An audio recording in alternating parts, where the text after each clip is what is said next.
Fala pessoal, sejam muito bem-vindos ao nosso podcast Você Pode, onde que nós batemos um papo aí sobre contabilidade, gestão e empreendedorismo, né? Tanto na parte teórica, da teoria, de como que funciona, como a parte prática, onde que a gente convida empreendedores, né, para contar suas histórias, como que eles tomaram decisões, como que eles fizeram as escolhas diante das dificuldades do dia a dia de fazer a sua empresa, de fazer a sua empresa crescer e prosperar cada dia mais.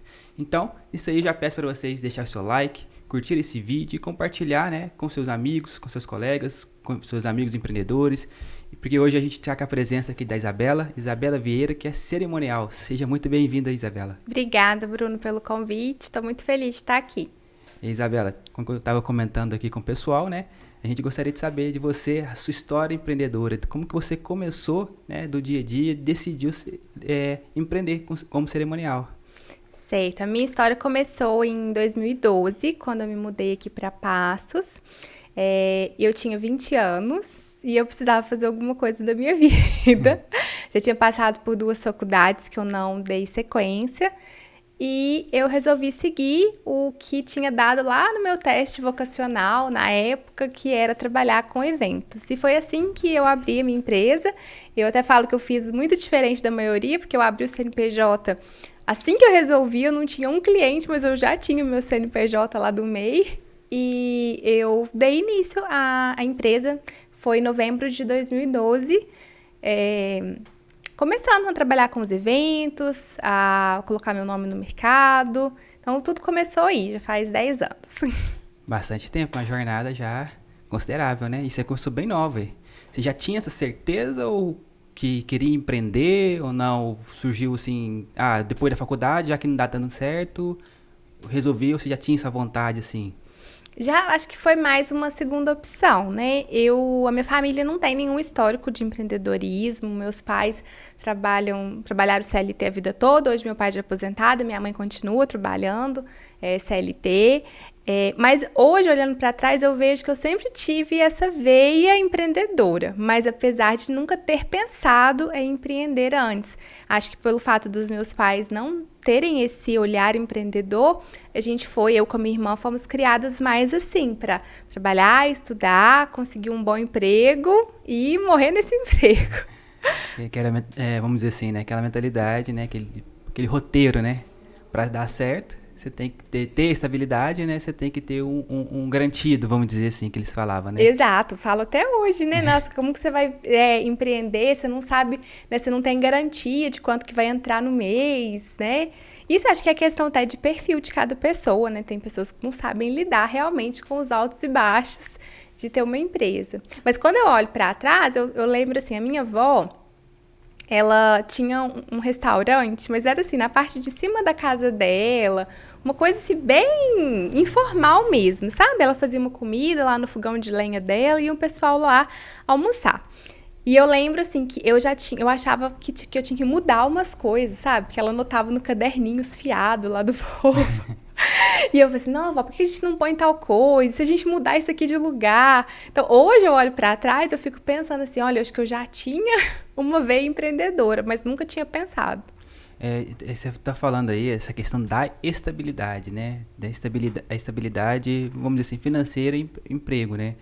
Porque muitas das pessoas pensam nisso, né? Não, é melhor eu ter algo garantido pensando que empreender não traz retorno, né? Exato. Que não tem uma estabilidade. Que não tem previsibilidade, né? Mas aí a gente pensa o contrário. Mas o próprio dono da empresa, para poder pagar o funcionário, tem que ter uma estabilidade, né? Como que ele vai garantir para você, pro trabalhador, né? Exato, e às vezes ele não garante, a pessoa é demitida do nada e fala assim, olha, cadê minha estabilidade? Exatamente, ou seja, tem que existir uma estabilidade. É um pouco diferente, né? Porque acho que depende muito mais da gente lutar, vamos dizer assim, correr atrás para poder fazer os clientes chegarem, né? Exato. Uma vez eu estava conversando com uma fotógrafa e ela falou assim, nossa, tem hora que eu canso, porque eu fico pensando assim, nossa, se eu tivesse um emprego, eu tinha certeza que eu tinha o meu salário lá, né? Certeza. Agora, toda vez a gente tem que ir, tem que vender, né? Tem que conquistar o cliente. E ela falou que tem hora que ela cansa. Mas realmente, assim, né? A estabilidade do empreendedor, ela é muito mais ativa do que passiva, né? Você tem que ir atrás, não é técnica e você tem que gostar de certa forma, né? É aquela conquista do cliente, você ir atrás, você ir quebrando a objeção dele e até tudo estar meio que fluindo, demora um pouco. Eu lembro que os primeiros contratos que eu fechei, faltava eu soltar só foguete, mais nada. Porque eu falei assim, nossa, fechei um contrato. E aí eu pensava assim, ai, nossa, ufa, menos um. E aí eu fui assim, até que isso tornou natural, né? Lógico que a gente acha muito bom fechar contrato, né? Mas foi tornando algo natural. Hoje eu já fiz, eu parei de contar faz tempo, mas eu tinha dado mais de 300 eventos. Quer dizer assim, são 300 vendas ali, né? Conversar, reunir. No mínimo, né? Sem aquelas que você acabou não conseguindo fechar, né? Ah, Por não, questão de agenda, de questão... Não, sim, fora os que não quiseram fechar, né? A conversão, o percentual de conversão é menor do que o tanto de pessoas que eu atendo. Hoje eu dou curso, né, para outras assessoras e tem gente que está começando e me faz uma pergunta. Isa, mas como que eu vou transmitir essa autoridade se eu estou começando? Eu falei assim, não vai. Não tem jeito, né? Porque quem está começando não tem como transmitir a credibilidade, a expertise, a segurança de quem está mais tempo no mercado. Mas, voltando à sua pergunta, né? Eu primeiro busquei capacitação, então eu fui buscar cursos de eventos. Eu, na época, já busquei curso online. Eu lembro que eu busquei Senac online, Sebrae, esses que tinham online. Outra era de curso online, nem compara com o que tem hoje. Busquei também cursos de técnica de cerimonial, então fui fazer em São Paulo, curso de final de semana, de 2 dias, enfim. E com relação a buscar os primeiros clientes, eu não estudei nada sobre isso, mas eu fui bem da minha cabeça e hoje eu ensino isso para as minhas alunas. Eu fui atrás de listas de noivas. Primeira coisa, eu listei os fornecedores do mercado de eventos de Passos. Então, eu peguei lista telefônica, páginas amarelas. Você vê que o mundo mudou. Peguei... Mas existe ainda isso? Não, eu não sei. Acho que não existe, não. Deve existir, talvez, mas eu, nossa, nunca nem vi. Eu lembro que eu peguei a lista telefônica daqui de Passos. Peguei a revista Foco, que na época era uma revista muito, assim... O sonho de qualquer pessoa que trabalhava com eventos era ter o nome lá na ficha técnica da revista Foco. Porque, nossa, quer dizer que fez o evento do fulano. A gente ficava esperando um mês pra ver se tinha saído algum evento que a gente fez, assim, né? Então, eu peguei e fui listando os profissionais. E eu eu agendava, assim, umas 3 visitas por semana e eu ia na porta de cada um. Tem muita gente que tá até hoje no mercado, que é meu parceiro, que lembra. Eu falando, olha, eu me mudei para Passos, abri minha empresa de cerimonial, tô começando agora. Se você tiver algum cliente que não tem cerimonial, vou deixar meu cartãozinho aqui, você me indica. E fui assim, eu visitei muita gente. Visitei DJ, buffet, cabelo e maquiagem, decoração, todo mundo. Mesmo que às vezes não fosse o perfil de evento que eu tava pensando, às vezes nem pensava, eu queria fechar evento. E assim eu fui. E fui atrás de listas de noivas também. Então teve algumas pessoas que se mostraram mais abertas. Eu falei assim, não tem como você me passar a sua lista de clientes para eu entrar em contato? E aí a pessoa me passou a lista. E eu fui ligando na cara e na coragem. Fulano, você tem cerimonial? Fiquei sabendo que você vai casar. Tá certo, né? É um caminho, né? A gente tem que se mostrar, né? Exato. E eu vejo que é algo que às vezes o empreendedor, né, no início faz. Ele abre o Instagram, às vezes ele nem tem o CNPJ, não fez nada. Ele cria a conta no Instagram e ele pensa assim, agora vou ficar aqui sentadinho, vou esperar alguém me procurar. Porque eu postei lá que eu sou cerimonial. E fica nessa posição muito passiva, né? Não, com certeza. Ainda mais o seu ramo, né, de atendimento ao público, ele é local. Né? Não tem como você, de certa forma, prestar um serviço cerimonial à distância, né? Sim. É extremamente local. Então, não vai adiantar mesmo você ficar só no Instagram, alguma coisa nesse sentido, uma mídia desse jeito, sem poder fazer esses contatos, né? Exato. E eu acho também que é uma postura muito passiva, né? Você ficar ali esperando, né? Eu oriento, assim, as minhas alunas, porque às vezes elas acham que é algum demérito você ir atrás do cliente, oferecer, né? Sim, aqui no podcast, um dos outros episódios, a gente até comentou, né, nessa questão das vendas, né? Que existe certo um receio, né? Ou até mesmo um preconceito, vamos dizer assim, daqueles vendedores, né? Aí, então, por isso que às vezes a pessoa, nossa, como que eu vou vender? Vou abordar a pessoa, Nossa, aquele chato, né? vou incomodar ela, né? E não é assim, né? Se a gente quer buscar algo, a gente tem que ir atrás, né? Exato. Eu tenho uma frase de um curso que eu fiz, quando eu fui começar a aprender a dar cursos, e a professora falou assim, que vender é servir em nível avançado. Então, às vezes no gratuito, né, no conteúdo gratuito, a gente está servindo as pessoas. Mas se a pessoa quer avançar com você, ela tem que pagar, né? Sim. E a venda é isso. E se às vezes a gente está oferecendo uma solução para a pessoa que às vezes ela mesma não sabia que ela precisava, mas a gente tem que ir atrás, né? Com certeza, né? Ser você que tem que mostrar que você tem a capacidade, os recursos necessários, né? É quase que um convencimento, mas você tem, acho que a questão da venda, você tem que ter confiança em você, né? Tem. Às vezes a gente vende, mas às vezes a gente não tem tanta confiança assim, não. Já aconteceu no início, né? A pessoa fala assim, e tal coisa, você acha que dá certo? Dá. E depois eu ia lá anotar, ia pesquisar, meu Deus, como fazer isso dar certo? Isso aí é a técnica da administração. Os administradores falam mais ou menos nesse sentido. Vai lá, fala que você consegue, fecha a venda, fecha o negócio, depois você corre atrás e aprende. É bem isso. Aconteceu várias vezes. Isso porque a gente quer fazer mesa marcada. Você acha que dá certo? Claro, super. Não tinha noção como é que eu ia fazer para dar certo. Inclusive, algumas vezes deu errado. Mas aí eu fui até aprender a fazer direito. Outra pergunta, uma questão interessante que você falou, é que a maioria das pessoas começa a empreender, né, meio que querendo testar, validar, né? Vou ver se vai dar certo. Ou tenho esse conhecimento, né? Vamos dizer assim, eu sou mecânico, sou um pintor, aí vai ali, vai fazendo.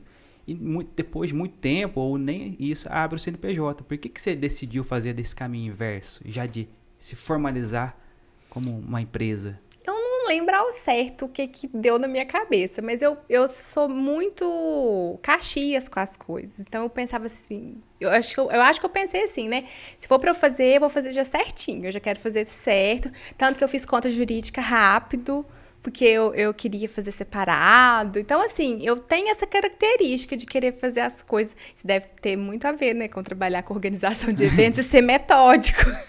Com certeza, acho que valida, né? Tem um consultor amigo meu, como que ele fala, tem aquele ditado, né? Casa de ferreiro, espeto de pau, né? Aí ele fala assim, casa de ferreiro, espeto tem que ser de aço, a coisa assim. Tem que ser melhor. Tem que ser melhor do que você vende ainda. Exato, né? Pra passar essa credibilidade, né? Porque pensa bem, se a gente às vezes vai contratar uma pessoa, e acontece muito isso, você contrata empresas do mercado de eventos para organizar os seus eventos. E aí você fala assim, gente, mas como que esse povo é desorganizado desse jeito? Será que eles vão dar conta de organizar meu evento? Teve uma vez que teve um profissional que me deu até um calafrio. Ele tinha a agenda dele, era um papelzinho, que ele marcava as datas, dobrava, guardava no bolso. A agenda dele era isso. Eu falei assim, meu Deus, ele perdeu esse papel. O que vai ser o fim de... Aí ele andava direto? Direto, papel assim, já tava amassadinho. Era isso. Aí você fala, gente, como que isso pode passar credibilidade pro cliente, uma coisa dessa? Mas ele fechava o contrato. Nunca errou. Comigo não, né? Não sei com outras pessoas, né? Mas eu sou muito precavida. Eu vou lembrando a pessoa. Você lembra? Tal dia a gente tem evento, né? Aqui é o roteiro. Você lembra aquele papelzinho que você guardou? Então, abre ele aí, pra você lembrar que tem evento. Não, porque realmente... Corajoso. Eu também sou bastante desse sentido. Eu gosto também, tem que olhar e tem que ver a coerência, né? Que eu digo que é a coerência. O que ela tá falando, o que ela tá fazendo... Está amarrado. Exato. Senão me gera uma insegurança também. E eu acho que essa insegurança, ela chega a ser até biológica, né? Tipo assim, isso é da natureza da gente. Porque a pessoa fala uma coisa e a gente quer ver se ela faz. E eu me cobro isso depois que eu comecei a dar aula para outros cerimonialistas, eu cobro que os meus clientes sejam os mais satisfeitos do planeta, porque eu penso assim, meu Deus, se eu tô dando aula, então eu tenho que realmente entregar 1000% para os meus clientes, porque senão eu viro uma fraude. Né? Exatamente, ainda mais o mundo digital hoje, a informação, ela propaga muito rápido, né? Para o bem e para o mal. Exatamente, né? Outra questão que você comentou, que você iniciou 2 faculdades? Foi. Eu comecei a faculdade de comunicação do audiovisual na USP. É uma faculdade muito voltada, hoje em dia, né, estaria bombando, né, porque audiovisual, na pandemia, virou com tudo. Mas na época era muito voltado mais para cinema, produção audiovisual de comercial, essas coisas. E eu odiei. Nossa, não era a minha turma. Eu achava muito chato, muito chato. Eu lembro que a faculdade era integral. Eu morava em São Paulo, acordava às 6 horas da manhã, pegava o ônibus 6h30 para chegar na faculdade às 8. Aí tinha aula e tal, o dia inteiro, almoçava, saía da faculdade 6 horas, aí pegava aquele mundo de trânsito, chegar em casa 9 horas da noite. Gente, quem vive desse jeito não dá pra entender. Nossa, era muito, muito ruim você perder 3, 4, 5 horas do seu dia dentro de uma condução, né? E eu morava relativamente perto da faculdade. Então, foi um agravante. Não gostei do curso e não gostei de morar em São Paulo. E aí eu peguei, coloquei a minha nota do Enem, no meio do ano no SISU e deu lá minha nota para eu fazer medicina. Eu falei então eu vou. Aí assim eu fui. E fui fazer na Unirio, que era no Rio de Janeiro. Que é no Rio de Janeiro até hoje, lógico. Mas você falando aí, essa questão de São Paulo realmente esse movimento, translado considerável, né? Até agitado, né?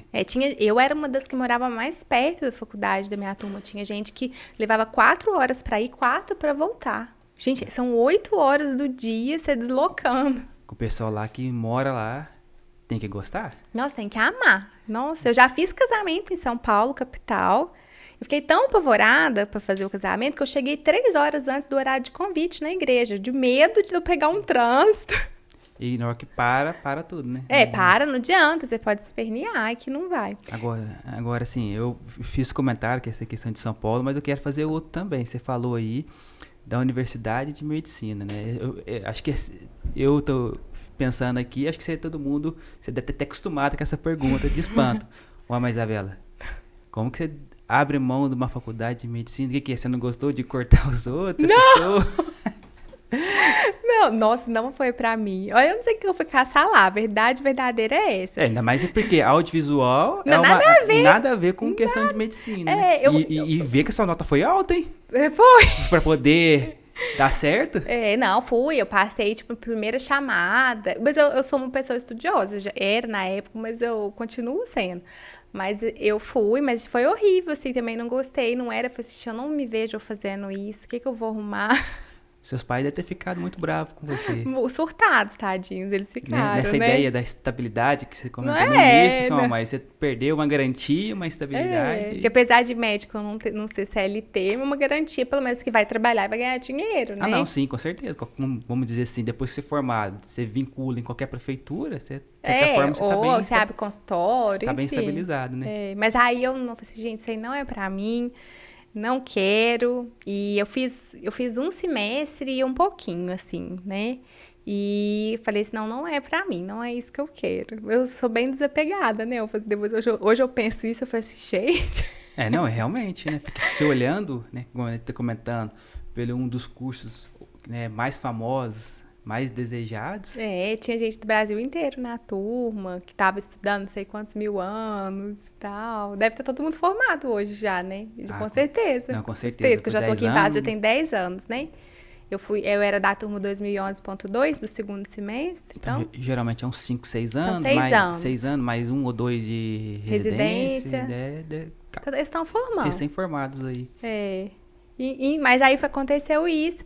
E aí eu já namorava o Maurílio, que é daqui de Passos. Ele mudou pra cá, fazia pouco tempo que ele tinha voltado pra cá, que ele também morava em São Paulo. E eu falei assim, nossa, não quero. Aí eu mudei pra cá. Então, você tá falando, eu tô fazendo aqui, né, pensando aqui. Mas você tem facilidades, né, de deslocamento, né?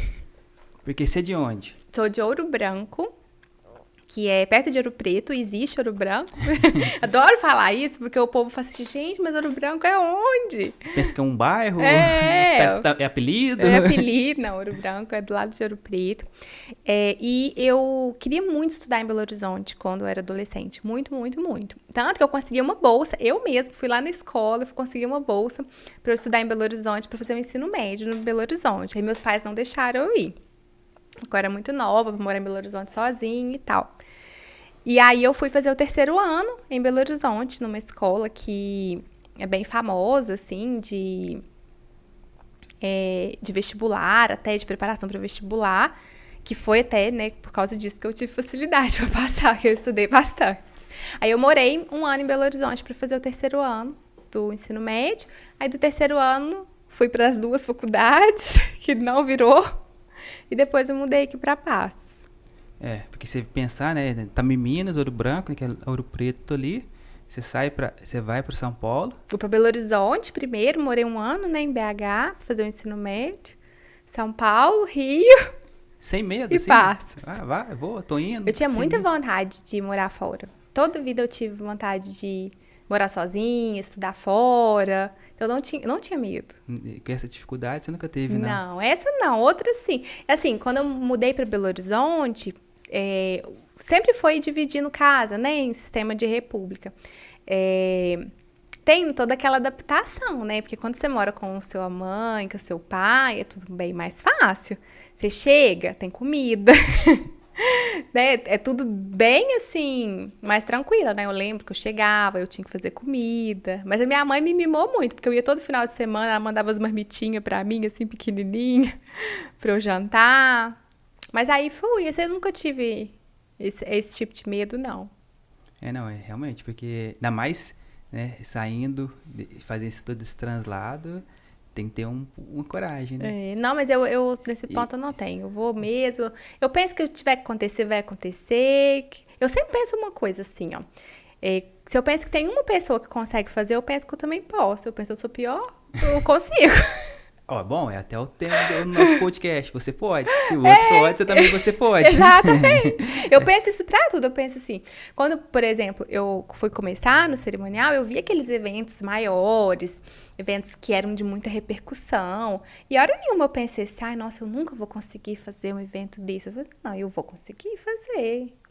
Pode demorar, pô, problema, mas eu vou conseguir. Porque se alguém tá fazendo, eu não sou pior.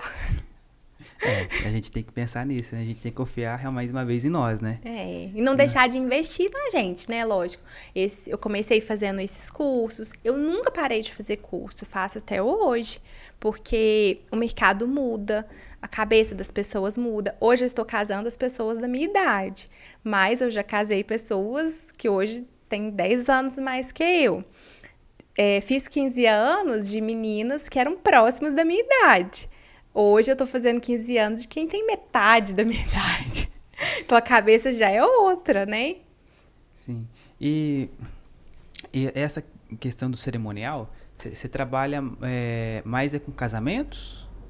Sim, a maioria dos nossos eventos são eventos sociais, 90% casamento, um pouquinho de 15 anos, que eu gosto muito, mas basicamente são esses 2 tipos de evento. E casamento? Né? Como que é, então, lidar com casamento? Como que são esses preparativos dessa, vamos dizer assim, essa loucura que acontece, né? De desespero, no dia a dia ali. De ansiedade, né? Ansiedade, expectativa, que acho que tem muito isso, né? A gente até brinca, né, que tem noiva que não é noiva, que a gente fala que é a bridezilla, né, que é Godzilla com bride, de noiva em inglês, que a hora que vira noiva, vira bridezilla. Você fala assim, meu Deus do céu, quem que é essa pessoa? É um trabalho, assim, que envolve muita responsabilidade, porque a gente tá lidando ali com o sonho de uma pessoa. Tem gente que a gente sabe que juntou dinheiro a vida inteira para fazer casamento, que sonha com isso a vida inteira. Então, é um trabalho de muita responsabilidade. A gente sabe que as noivas investem muito dinheiro e muito investimento emocional nos casamentos, né? Elas realmente se dedicam muito a ter aquele dia perfeito, então tem muita expectativa e durante os preparativos a gente gerenciar essa expectativa, controlar essa ansiedade, muita gestão de conflitos. Eu vejo isso mesmo. Na hora que a gente pensa em casamento, sempre me veio aquela ideia, né? Para mim, a primeira questão que se instala é a ansiedade nessa ideia da expectativa ali. Porque, principalmente, acho que no nosso país, né, que eu mais vejo, é uma cultura muito voltada para o casamento, né? Sim, e festas grandes, né? Eu já fiz vários cursos de cerimonialistas que vão fazer casamentos fora do Brasil e o pessoal lá de fora não entende a hora que a gente fala que as festas aqui duram 6, 7, 8, 9, 10, 12 horas. Eles falam assim, como? Né? Eu já tive assim, já vi, né, pessoas falando que às vezes tem que contratar 2 buffets fora do Brasil, porque o buffet só faz um jantar, você tem que contratar um outro para servir outras comidas que você quer. As decorações são bem menores. Aqui no Brasil, realmente, assim, em termos de festa de casamento, as pessoas gastam. Elas Bastante. investem. Acho que é um sonho, né? Acho que ser estimulado desde a infância, né? Sim. Principalmente na noiva, né? Aquela Sim. ideia, eu vou casar. E principalmente que é um evento único, né? Espera-se que seja único, vamos dizer assim. Se não for, não tem problema. A gente trabalha 2 vezes com o mesmo noivo, a mesma noiva, a gente tá de boa, gente. Não preocupa com isso. Se não deu certo... Vamos tentar de novo, né? Fazer outra festa. O importante é reunir e encontrar a pessoa. E contratar a gente. Teve uma fotógrafa que ela falou que ela fez o 3º casamento do mesmo noivo. Eu achei o máximo, porque da noiva a gente até imagina, mas do noivo... Eu falei assim, olha, ele gostou muito de você. Ué, deve ter sido mesmo. Porque geralmente esses pontos, quem escolhe é a noiva, né? Exato, geralmente sim. Mas isso é uma mudança grande do mercado, né? Antes a gente às vezes não conhecia um noivo. Só no dia. Ia conhecer o noivo do dia do ensaio, tipo na semana do casamento, e tinha contato só com a noiva. Hoje em dia, os noivos estão bem mais participativos no processo de organizar casamento. Tem uns até que passam um pouco da conta, e a gente até brinca, vira 2 noivas, a gente não dá conta. Mas você já chegou a fazer casamentos, tanto do noivo quanto da noiva, por uma segunda vez? Não, ainda não consegui. Mas quem largou pode me contratar. Não ligo. Durante um tempo que eu ia acompanhando, eu sabia que ninguém tinha largado, eu até falava. Falei assim, olha, eu dou sorte, viu? Porque todos os casamentos que eu fiz estão juntos até hoje. Aí quando eu comecei a descobrir uns que largaram, eu tive que parar de falar isso. Eu não podia usar esse marketing mais. Não podia, porque era assim, era pesado você falar isso, né? A pessoa fala assim, nossa, Isabela dá sorte. Mas assim, fazer a festa de casamento é uma coisa, casar outros 500. Essa outra parte não é a minha profissão. E dentro desses conflitos aí do dia a dia, né, do casamento, as pessoas mais te trazem aqui no dia a dia? Assim, nossa, Isabela, como que eu faço aqui? O que elas mais buscam, assim? Olha, hoje o que tem mais conflito num evento, acho que vamos falar que são 2 pontos, né? O primeiro ponto, assim, pensando no casamento, a lista de convidados, ela é sempre um local de conflito, porque isso tem tudo a ver com o financeiro, que é o outro ponto de conflito, porque a lista, ela impacta em tudo do casamento. Então, uma festa para 100 pessoas é uma coisa, para 200, para 300, para 500 é outra proporção. E, além disso, às vezes os pais querem chamar pessoas que não são da lista do casal, às vezes o noivo quer chamar alguém que a noiva não quer e vice-versa. Então, isso gera muito conflito entre eles. A hora que a gente vai confirmar a presença, tem algum sem noção que quer confirmar a presença de quem não foi convidado, né? Tipo, você convidou só o casal, quer confirmar sogro, sogro, os filhos, o papagaio, periquito. Então, isso gera muito conflito. E a outra coisa que é um gerenciamento de conflito que a gente faz ao longo do processo é alinhar a expectativa deles quanto a casamento com a realidade financeira do que eles querem investir no casamento. Porque isso é até um dos primeiros pontos quando o casal fecha o contrato com a gente faz um planejamento de budget, né? Um planejamento financeiro do evento. O que você vai gastar com cada coisa com base no seu sonho. E geralmente a gente faz adaptações, né? Tipo, sonhei isso, talvez eu não queira tanto, agora que eu sei quanto custa. Né? Porque o casamento é caro, né? É um valor alto. Então, e aí a pessoa tem que ficar, nossa, gostaria muito, mas... Dá pra comprar uma casa com um casamento? Com certeza. Em média, para a realidade de cada casal, eles investem mais ou menos o valor de um apartamento, de uma casa. Depende da casa, né? Mas é dentro da realidade de cada um. Né? Por exemplo, assim, a gente vê, às vezes, casamentos fora que a gente acompanha que as pessoas gastam, né? Muito mais de 1 milhão, né? 1 milhão, 2, 3, dá para comprar um apartamento para a realidade deles. E também, quando a gente pensa na nossa realidade... compra-se apartamentos em passos, digamos assim, com o valor das festas. Fácil. Facilmente. E isso é muito interessante, porque quando foi a pandemia, muito fornecedor de casamento ficou muito bravo quando eles falavam assim que a gente não era item essencial. Tipo assim, não é essencial pra quem? Aqui em casa é essencial, né? Porque falava assim que ia funcionar só o essencial. E festa, né, tava lá no último da lista. E realmente, né, casamento, festa de casamento é luxo. Pra qualquer realidade que seja a pessoa. Por mais pobre que ela seja, se ela faz uma festa de casamento, é um luxo pra ela. Porque ela tá gastando o que ela não usa no dia a dia. Porque a gente tem que ver todo esse lado romântico. Do sonho. Do evento, né? Isso também tem que ser valorizado, né? Porque as pessoas às vezes falam assim, me dá uma raiva, falam assim, nossa, mas com esse dinheiro eu pegava, eu viajava, eu comprava isso, eu comprava aquilo. Aí eu falo, faça! Se esse é o seu sonho, que é viajar, viaje. Se é comprar um carro, compra. Mas se for lá no meu escritório falar isso, eu falo assim, mas você veio no lugar errado, porque eu não vendo carro. Então, aqui eu vendo festa de casamento. Sim. Então, o que eu posso te oferecer é isso. E a gente também tem que ter sonho, né? E tem uma coisa importantíssima também, falando em sonho. É muito comum o profissional de casamento usar esse marketing. Você traz o seu sonho e a gente realiza, né? Você sonha, a gente realiza o seu sonho. Mas, por outro lado, tem muito profissional de casamento que não cuida da gestão da empresa e não realiza os próprios sonhos. Fica só vivendo de realizar sonho dos outros e não consegue pôr pra frente nenhum projeto pessoal, né? Sim, porque tem um amigo nosso, né, que fala que a gente tem que gastar as emoções, né?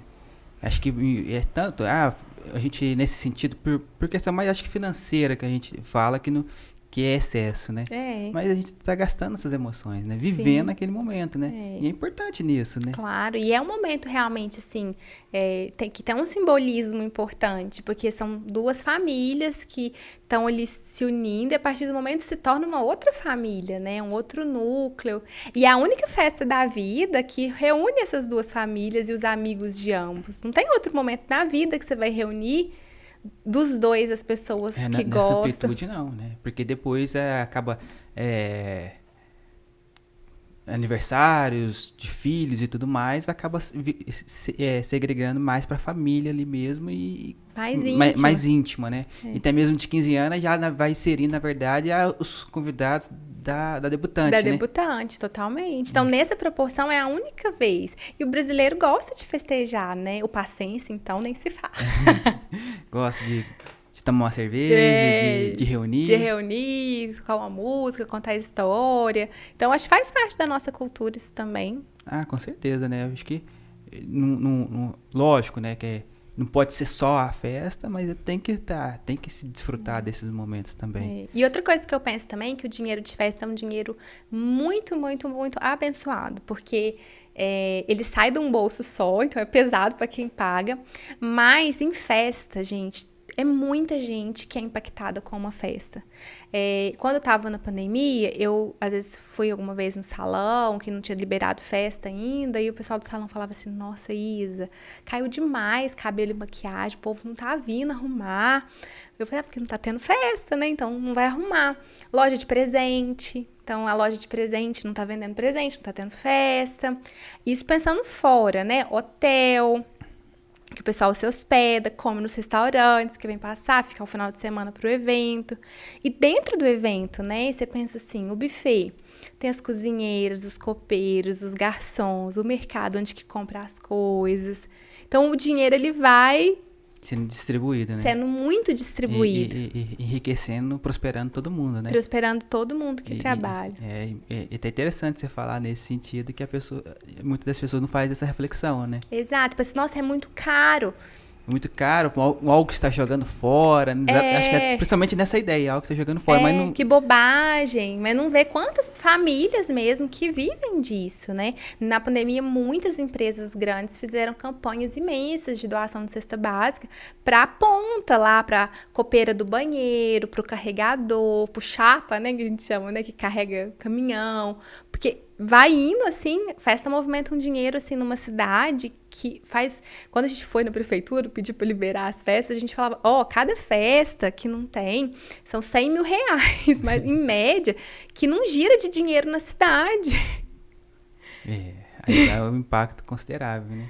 E é importante que as pessoas não só ganhar, mas nesse sentido de contribuir para o sustento dela, né? Sim, Acho com que certeza. né, de poder ela mesma fazer o recurso, né? Exato. Acho que ela sente a utilidade, né? Sim, com certeza. Outra dúvida, né? O que eu fiquei aqui, na que você estava falando, existe uma certa regra para poder... Essa questão da lista de convidados? Depende do bolso. A regra é o bolso. A regra é o bolso. Né? Porque antigamente se falava, não, quem definia, que eu vejo essa história assim um pouco, era os... Na verdade, hoje em dia quem faz a festa, mas é os noivos, né? Em geral, sim. Mas antigamente mais quem fazia era a famílias... Da noiva. A família da noiva. Que aí eles determinavam a lista, né? A lista, Assim, antigamente, que falam, né? Eu não sou dessa época, só ouvi dizer. Nós só lemos aí nos seus estudos ali, pra ser cerimonial, você estudou. Eu escutei falar que é assim, né? Então, a família da noiva pagava a festa, a família do noivo pagava a casa. Então, comprava a casa, mobiliava e a família da noiva arcava com a festa. Então, era esse, digamos, o combinado. Tanto que o protocolo do convite de casamento o tradicional o lado da noiva tá na frente, né? Os pais e o nome da noiva convidando e da sequência do noivo, né? Eu nunca reparei, mas tô tentando lembrar aqui algum convite. Mas... tipo, Maria e João, né? Aí vai estar lá, né? Os pais da Maria e os pais do João. Cadê a câmera? Os pais da Maria e os pais do João aqui, né? Então, a Maria primeiro, depois o João. Então, né? Convidam para o casamento de seus filhos. Então, ambos os pais convidam, mas o nome da noiva ia primeiro, porque tradicionalmente era a família da noiva que arcava com a festa. E o do noivo com a casa. Hoje em dia, isso mudou muito. Porque atualmente, quem geralmente custeia a festa é o casal, né? Óbvio, tem festas que os pais ajudam, pagam, né? Contribuem muito. Mas mesmo assim, o processo decisório ainda está muito mais hoje no casal do que nos pais. Eu vejo isso também, eu acho um pouco mais assim, né? Aí gera um conflito maior na lista, né? Quem paga pode pôr a gente na lista, gente. Vamos pôr essa regra. Quem tá pagando, manda. Então, beleza. Você quer convidar fulano? Ok, liga ali no buffet, quanto que é. Mas isso é um erro comum do povo achar que tem que pagar só o buffet. Mas tudo aumenta, porque você tem que aumentar mesa, cadeira, arranjo, docinho. Tá vendo? Eu já ia dar errado. Já ia dar bola fora. Tudo aumenta, né? O preço por convidado não é só o preço do buffet. Se fosse, tava fácil. E seus clientes, assim, no começo ali, você começou já atendendo mais ou menos quantos clientes? Eu acho que você conseguiu adquirir esse ponto de equilíbrio seu aí. Eu comecei, então, foi no final de 2012 que eu mudei pra cá. E em 2013 eu fiz 6 casamentos. Isso é uma questão importante, porque o mercado de casamento você tem uma demora muito grande para você executar o serviço, né? Então, às vezes eu fechei contrato, um exemplo, em fevereiro de 2013 e eu fui executar em outubro, né? Então, teve esse tempo. Então, em 2013 eu fiz 6 casamentos. E em 2014 eu já fiz 25. Já foi, assim, muito bom. Muito bom, porque, na minha opinião, foi um crescimento muito grande e, em vista da demora que é o nosso mercado para ter retorno, na minha opinião, foi rápido. E depois eu fui seguindo, né? No outro ano eu fiz 27, não lembro se foi 36 ou 39 no seguinte, até que em 2018 eu fiz 52. Aí eu voltei para trás. 52. Assim, apesar de eu ser contador, eu vou falar aqui que depois que eu não aprendi. Eita. Tá vendo aí, ó? Já tô com medo da crítica. Que fala que muitas vezes, faz conta aí que você é contador, mas eu não sou calculador. Ainda mais que hoje em dia a legislação, os sistemas, os programas faz as fórmulas e as contas para nós, a gente foca mais na parte de entendimento e interpretação, né? Mas eu tô tentando fazer o crescimento, mas você cresceu bem rápido, de 6 para 25? 25. Eu nem sei fazer também. 2, 12, 24, 4 vezes. 4 vezes, né? 6 vezes 4, 24, isso mesmo. Depois você dobrou de novo. Aí pra 2018 Você foram dobrou. 52, E né? quantos finais de semana tem no... 52. Eu não vou esquecer esse número jamais. Então você trabalhou todo final de semana. Foi. Na verdade, às vezes não foi todo final de semana, porque às vezes eu tive evento sexta e sábado. Mas e na hora que você descansa, como que você faz? Como que você Não, consegue em descansar? 2018 não houve essa palavra na minha vida. Férias, tem? Não houve na época. Hoje eu consigo um pouco mais, porque em 2018 eu acabei vivendo um processo que eu vejo que eu quase cheguei assim num burnout, porque eu trabalhava tipo das 6 da manhã à meia-noite, o serviço não vencia. Tipo, não vencia. Eu trabalhava, e quando eu via tinha coisa pra fazer. Tava finalizando a faculdade de administração, que depois eu fui fazer ADM. E foi um processo, assim, de eu entender que eu precisava de uma ajuda. E foi na época que eu contratei uma consultoria empresarial que fez eu entender que eu não precisava de ficar fazendo tantos eventos, mas que eu precisava olhar a minha empresa como empresária. Me explica essa diferença de um com o outro. Como que você enxerga isso? Então, assim, até essa época eu me enxergava só como executora, né? Eu estava focada só na técnica de organizar eventos.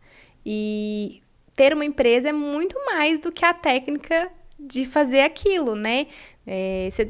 O seu exemplo, né? Você é contador. Ser contador é uma coisa. Saber, né, fazer os impostos, etc., é uma coisa.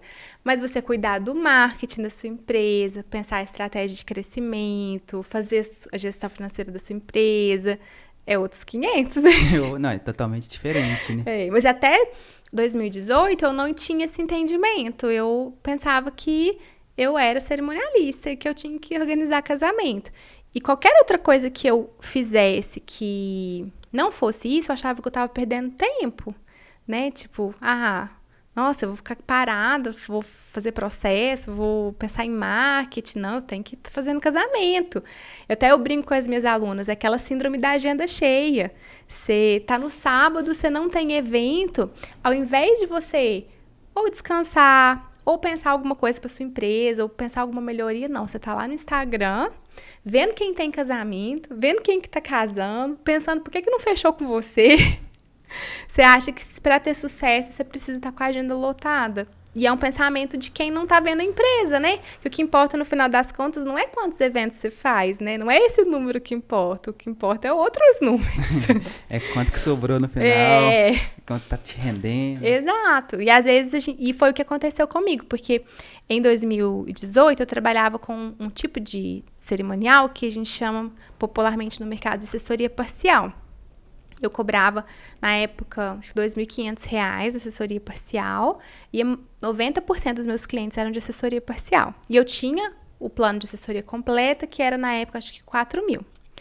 Mas na hora que eu ia fazer a venda, eu direcionava a venda do meu cliente para a assessoria parcial. Porque a assessoria completa dá muito mais trabalho. E eu não tinha tempo para ter mais trabalho. Né? E aí, quando eu fiz a consultoria, eu entendi que eu precisaria delegar. Então, eu contratei uma assistente administrativa. E aí, eu falei assim, opa, agora eu já tenho mais respiro. Aí, eu mudei a minha estratégia e comecei a vender mais assessoria completa. E aí, hoje, por exemplo, eu trabalho só com assessoria completa. Todos os meus eventos. Que ela tem uma margem muito maior. Hoje, o valor está muito maior do que esse, porque eu também fui aumentando, agregando valor no serviço. E eu fui conseguindo, assim, entender que eu não precisava eu só ficar na linha de frente, né, com o casal, só eu fazer tudo, que eu podia delegar. Tem que dar conta de tudo e tem que saber tudo. Porque senão não vai saber tudo, não vai fluir, né? O negócio não anda, né? É engraçado que hoje acontece na empresa assim, hoje tem 2 funcionárias, uma cuida só da parte de auxílio com lista, confirmação de presença, suporte para os convidados e tal.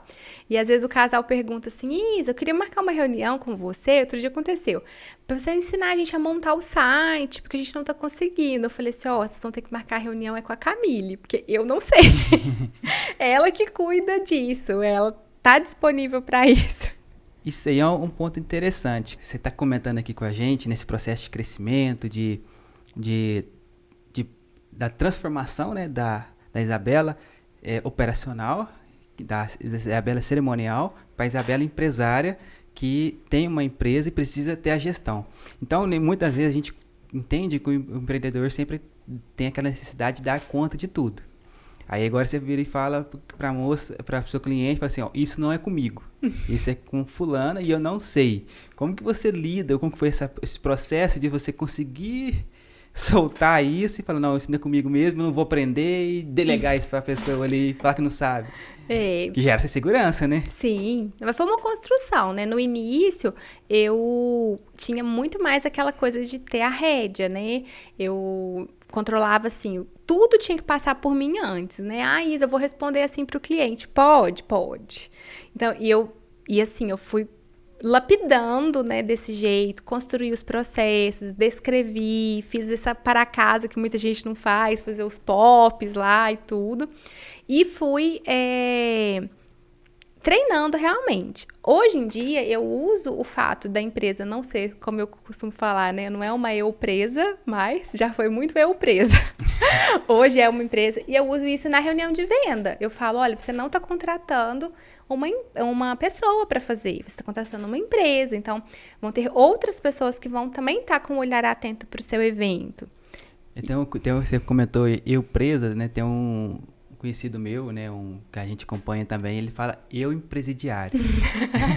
É bem isso. O empreendedor, ele fica tão preso ali operacional ou nesse ciclo, né, que não acaba conseguindo. Ele é um eu presidiário. Ele é refém da empresa dele. Refém da empresa. E muita gente é muito refém da empresa. E eu acho que é porque a gente gosta tanto daquilo. Eu só penso 24 horas na minha empresa. Tá vivendo, né? A gente vai vivendo. É a vida da gente. Eu acho que, de certa forma, o empreendedor, ele tem essa paixão. Porque eles têm que ter paixão, né? Pra você... Porque dá trabalho, né? Assim, porque é o mito, né? De aquele embelezamento, que ser empreendedor é bonito, ainda mais hoje em dia. Dos últimos 10 anos pra cá, 5 anos pra cá. Eu ouvi falar empreendedor de palco. Vem muito essa cultura que tem que ser empreendedor. Só que também não vê o preço, né? E aquela coisa, porque, nossa, você vai ter os seus próprios horários. Eu penso assim, que horários? 24 horas por dia? Talvez 24/7? Você vai fazer o que você quiser. Não vai ter nenhum patrão te cobrando. Não, vai ter o cliente, que é patrão mais exigente do que o cliente, gente. Vai ter as noivas ansiosas com o dia do noivado. Mandando mensagem 6 horas da manhã, 10 horas da noite. Exatamente.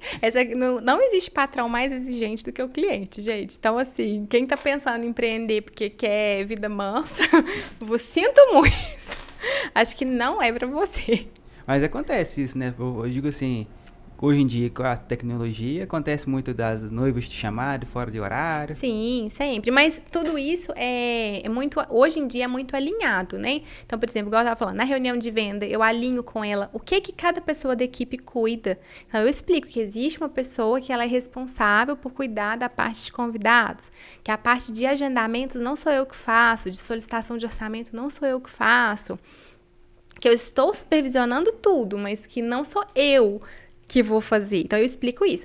Assim como prazo de resposta, né? Que tipo de assunto que é tratado em cada canal, né? Porque tem gente que quer fazer reunião via WhatsApp. É mais fácil você pegar o telefone e conversar, né?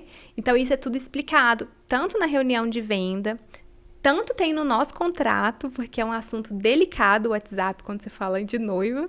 E na reunião, quando a pessoa fecha o contrato, a gente faz uma reunião de boas-vindas, né? Seja bem-vindo, é assim que a banda toca. É porque eu vejo muito empresários, né, empreendedores, que não tem processo. Sabe fazer, vamos dizer assim, né? Se você perguntar pra eles, não, como faz tal coisa? Não, é assim, sim, tem ali dentro da mente dele. Mas muitas vezes eles não conseguem, de certa forma, criar isso através de um fluxograma, através disso, uma coisa simples, né? No Word mesmo, ou fazer um chaveamento aqui. Onde você teve essa ideia e por que você optou por fazer isso? Porque isso é excelente. Foi na consultoria empresarial que eu fiz, que eles me ensinaram que eu tinha que fazer isso, apesar de eu estar no 8º período de ADM. Olha como que às vezes a gente está dentro do olho do furacão e não vê, né? Fiz disciplina de materiais e métodos e não passou na minha cabeça que eu tinha que ter processo na minha empresa. Porque acho que a gente não vê a necessidade, né? Não linka uma questão da teoria com a prática, né? Mas foi na consultoria que veio a questão de contratar uma assistente, porque eu tinha muito medo, né, de contratar, porque eu pensava assim, meu Deus, se eu não tiver o dinheiro para pagar o salário dela no 5º dia útil, meu Deus. Como que eu vou fazer, né? E essa questão de delegar, a gente ouve muito, né? Não é delegar, não é crescer para delegar, é delegar para crescer. A gente quer crescer primeiro, ter empresa grande para depois contratar. E, na verdade, o caminho é o contrário. Quando a gente contrata, a gente ganha tempo, né? E que é coisa mais preciosa do que você ter tempo. Você ganha fôlego, né? Eu tenho muito isso, assim, eu não gosto de fazer serviços repetitivos, eu tenho essa questão. Você fala assim, você põe doce na mesa, nem pagando. Detesto, assim, né? Não é função de cerimonial isso, mas às vezes acontece e as meninas colocam devidamente remuneradas para isso. Mas eu não coloco, porque eu detesto trem que não tem fim. Confirmação de presença foi a primeira coisa que eu quis delegar. Porque é um saco, você fica lá, você liga, a pessoa não responde, não tem fim o negócio. E aí eu pensei assim, meu Deus, eu vou fazer isso, quando eu vou ter que fazer de novo, eu vou morrer. Então, aí foi nisso que foi o fôlego para eu construir a metodologia. Aí fiz um Word primeiro, depois eu pus num Trello, a gente usa no Trello até hoje. Excelente, né? Porque é importante, né? A empresa ter esses processos, né? Ter esse ciclo de tal situação, como que reage? Qual que vai ser a reação, qual que vai ser a tomada de decisão, né? Depois desse passo, qual que é o próximo, né? Porque senão a gente vira aquele tipo de empresário e eu vejo muito isso no mercado de evento, muito, que o funcionário não dá um passo sem te perguntar. Ele não faz nada se ele não te perguntar, e agora, Isa, o que é pra fazer? O que você quer que faz agora? O que é isso? Você não tem tempo nem pra pensar o que a pessoa tem que fazer. Ela mesma tem que...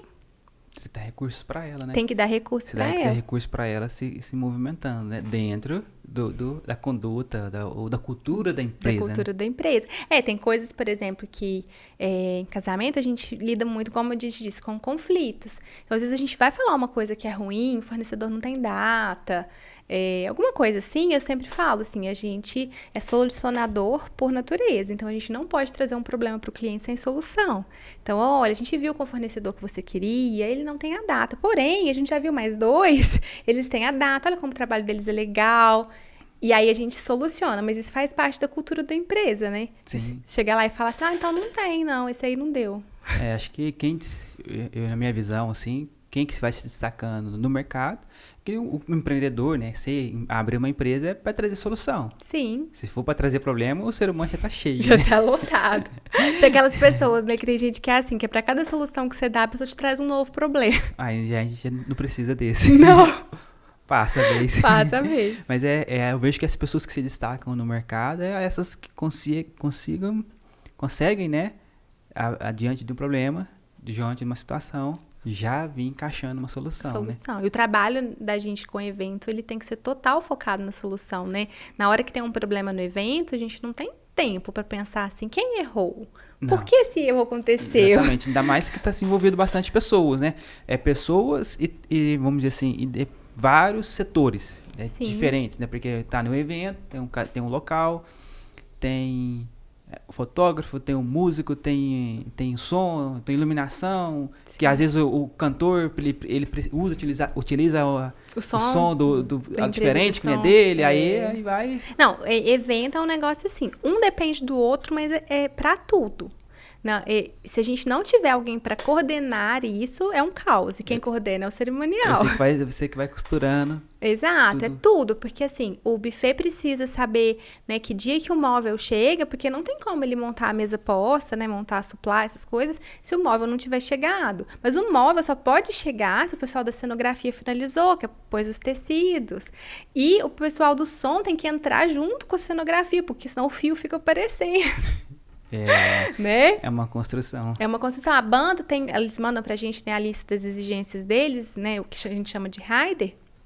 Então, o pessoal do som precisa saber se eles vão conseguir atender aquele rider ou se tem que dar uns pulos, mas não dá pra fazer isso no dia. Rider, tô pensando no chinelo.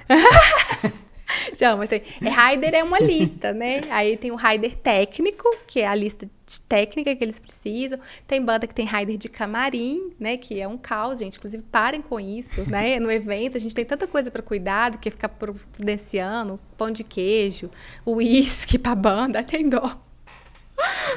Logo que tinha passando garçom, nós estamos um golinho. Então, de preferência pra eu não ver. Se eu ver, eu ainda não posso deixar. Mas assim, quando você tá fazendo casamento, esse pessoal que te procura é da região, como que é? É da cidade? Quanto tempo que geralmente o pessoal te procura? Geralmente, os contratos que a gente fecha hoje em dia são em torno de um ano e pouquinho antes.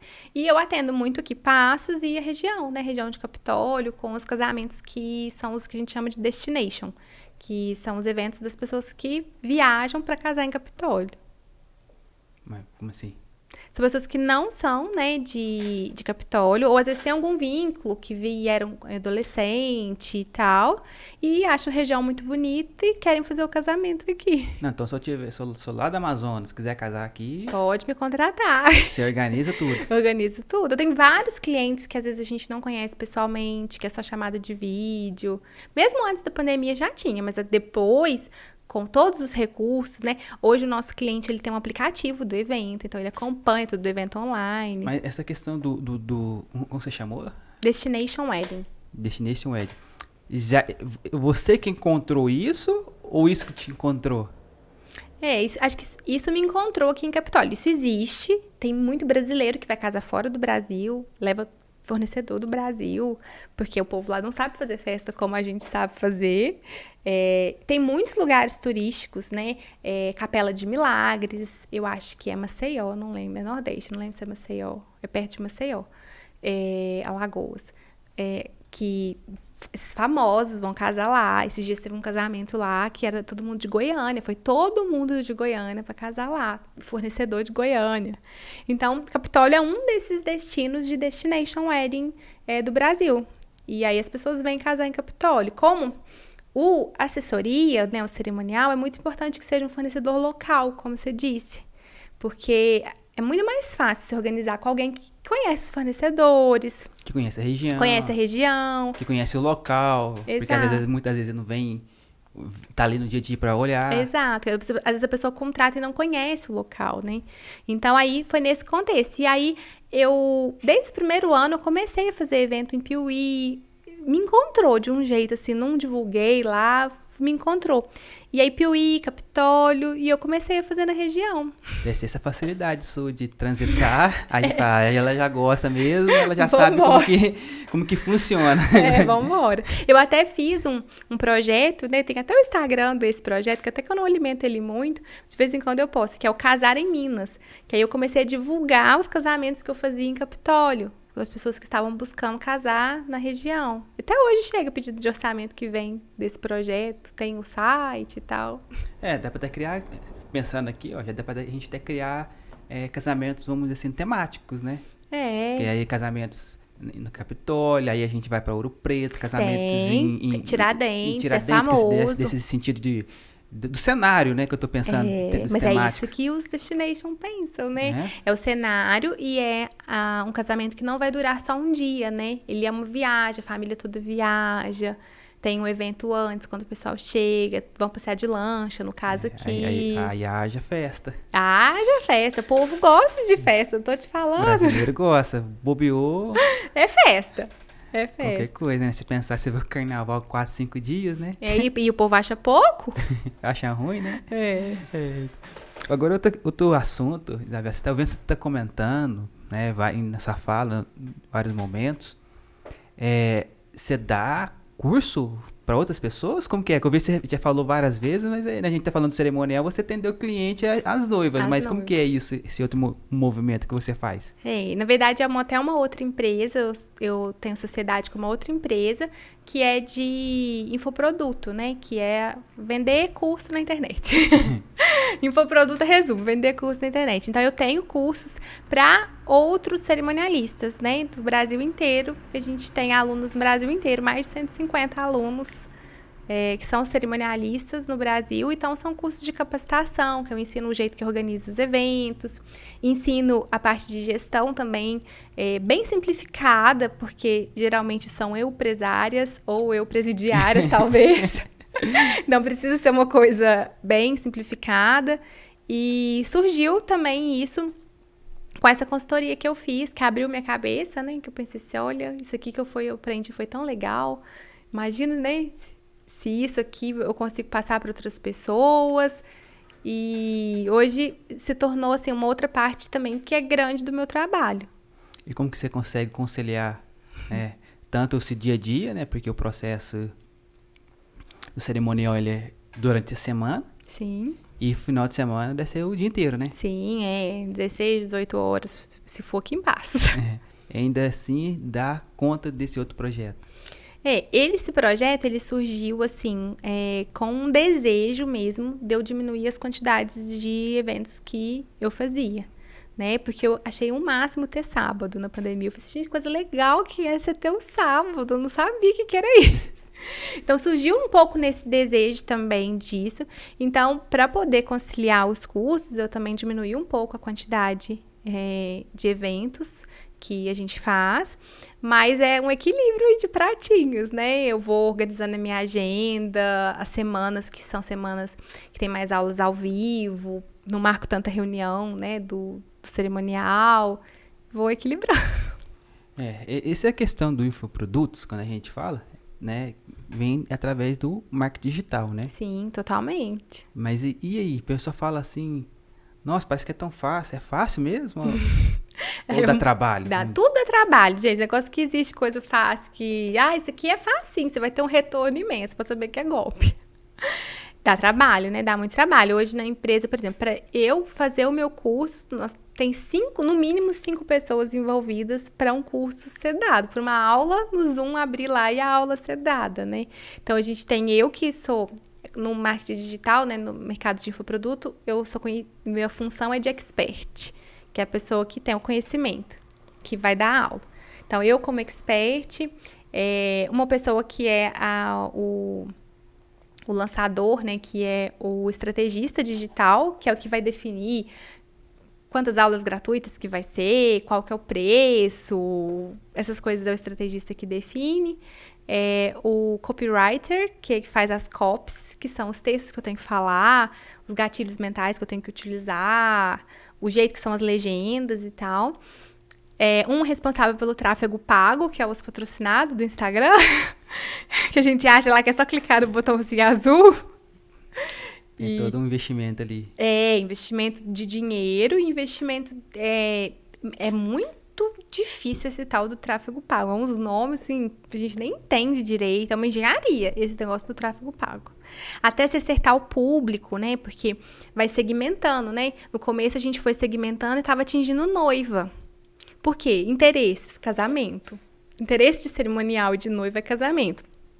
A gente conseguiu segmentar o público quando a gente mudou o estado civil. E a gente colocou pessoas casadas. Porque aí não era noiva.